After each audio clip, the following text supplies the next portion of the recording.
Nggak boleh gitu bang. Bisnis jasa penagihan hutang di Indonesia hidup di ruang remang-remang antara efektivitas dan intimidasi, mencerminkan sisi hitam putih penegakan hukum yang kerap macet. Di satu sisi, ia adalah solusi praktis bagi para kreditor yang kehilangan harapan pada jalur pengadilan yang dianggap berbelit-belit. Di sisi lain, ia menampilkan wajah tekanan psikologis yang seringkali menyerempet batas-batas kekerasan dan etika. Tim investigasi Kompas menelusurinya. Saat ini praktik penagihan utang bekerja secara sistematis melalui perencanaan matang, riset digital, hingga pemetaan kekuatan lawan sebelum tim diterjunkan ke lapangan. Penagih elit tidak lagi sekedar mengandalkan otot, tetapi strategi reputasi dan mobilisasi massa yang terukur untuk melemahkan mental debitor bandel. Mereka beroperasi di mana saja, mulai dari panasnya aspal jalanan hingga dinginnya ruangan restoran mewah. Salah satu fragmen penagihan yang mencolok terjadi di sebuah perumahan di Pasar Minggu, Jakarta Selatan. Belasan orang berbadan gempal mendatangi rumah seorang pesohor terkait tunggakan utang senilai $300.000 AS atau sekitar 5 miliar rupiah. Kedatangan mereka bukan untuk memicu kegaduhan fisik, melainkan mengirimkan pesan kuat bahwa klien mereka tidak sedang bermain-main dalam menagih komitmen piutang. Di bawah komando Joshua Letwori atau Josh, tim tersebut berbagi peran dengan sangat rapi. Ada yang bertugas memantau situasi dan melakukan dokumentasi, sementara yang lain melakukan negosiasi dengan intonasi suara yang diatur sedemikian rupa untuk memberi tekanan psikologis. Untuk kasus penagihan tertentu, Joshua biasanya akan memberikan pengarahan khusus bagi rekan-rekannya. Kan orang di luar ini kan sudah media sosial ini rame tentang kita, memojokkan kita toh. Makanya saya kata dengan harus santai lah, teman kita konteks. Dan dia tahu bahwa kita kerja tuh ternyata di lapangan tuh seperti ini, nggak seperti yang netizen atau yang mereka di luar tuh lihat seperti ini. Supaya kalau orang juga ketika orang nanti dapat informasi dari kita, orang kasih berita tuh yang seimbang lah, supaya belum kasih keuntungan buat kita. Supaya orang tuh nggak anggap itu bahwa semua kalau ternyata kan yang bangun framing sekarang material kolektornya kita preman semua. Dan nanti kita kerja, ya gimana kan? Begitu Bapak betul? Josh menggunakan trik penagihan keras dan penagihan lembut sebagai instrumen mediasi di lapangan. Saat rekan-rekannya berbicara dengan nada tinggi untuk melemahkan pikiran lawan, Josh masuk sebagai sosok yang bisa diajak komunikasi.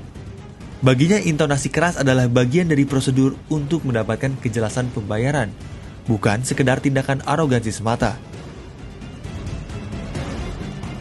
Di sisi lain, operasional penagih utang di level jalanan kini telah bertransformasi ke arah digital melalui penggunaan aplikasi pelacak seperti Databook.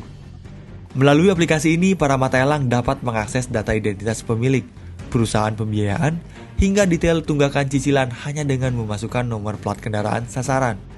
Keberadaan aplikasi ini menunjukkan bahwa bisnis penagihan tidak hanya mengandalkan otot, tetapi juga penguasaan data sistematis yang memungkinkan mereka memburu kendaraan kredit macet secara presisi di tengah keramaian kota. Padahal pemerintah melalui Otoritas Jasa Keuangan atau OJK telah mematok aturan main yang sangat ketat.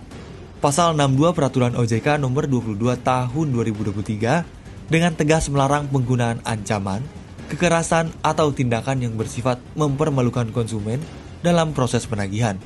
Penagihan pun hanya boleh dilakukan pada hari Senin sampai Sabtu, di luar hari libur nasional, mulai pukul 8 hingga 20 waktu setempat.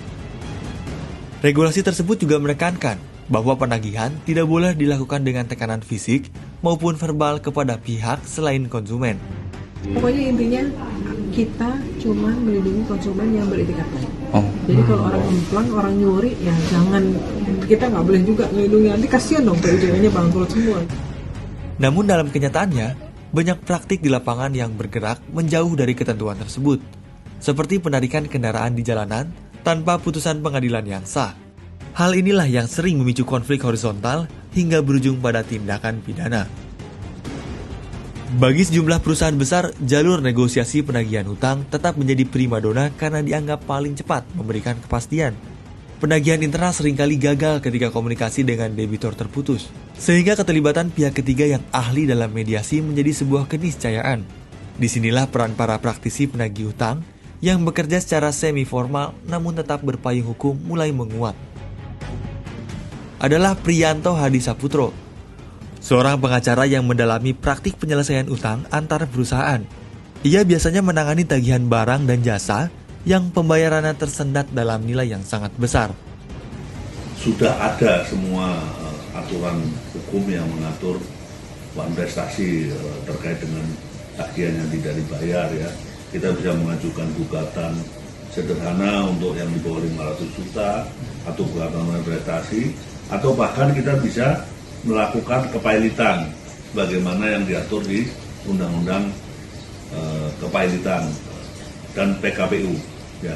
Cuma dalam praktek di lapangan mekanisme hukum itu kan butuh waktu yang relatif panjang, proses yang cukup lama, sehingga orang bisnis itu maunya cepat, hari ini memberikan surat kuasa, besok dapat hasil. Kalau di bidang hukum, proses hukum belum lama, makanya ada alternatif lain, yaitu jasa-jasa penagihan yang memungkinkan untuk mendapatkan hasil yang jauh lebih cepat. Kalau di dalam penagihan utang ya yang pasti ada orang lapangan yang untuk nagih tiap hari, kemudian juga ada bagian administrasi yang memberikan surat, memberikan teguran, dan ujung-ujungnya kalau memang mereka nggak berhasil setelah melakukan investigasi, mungkin kalau klien setuju ya ada pengacara yang akan membawa ini ke ranah hukum. Tapi itu alternatif terakhir ya. Sebagai advokat praktisi penagihan, ia melihat pekerjaannya sebagai bagian dari pengelolaan risiko bisnis kliennya. Penggunaan jasa profesional seperti dirinya dianggap memberikan dampak positif bagi pemulihan aset tanpa mengorbankan reputasi perusahaan kreditor. Jalur ini menjadi jembatan bagi mereka yang ingin menang secara nyata, bukan sekedar menang di atas kertas melalui putusan pengadilan yang sulit dieksekusi. Pada akhirnya lika-liku jasa penagihan utang di Indonesia mencerminkan sebuah ekosistem yang kompleks.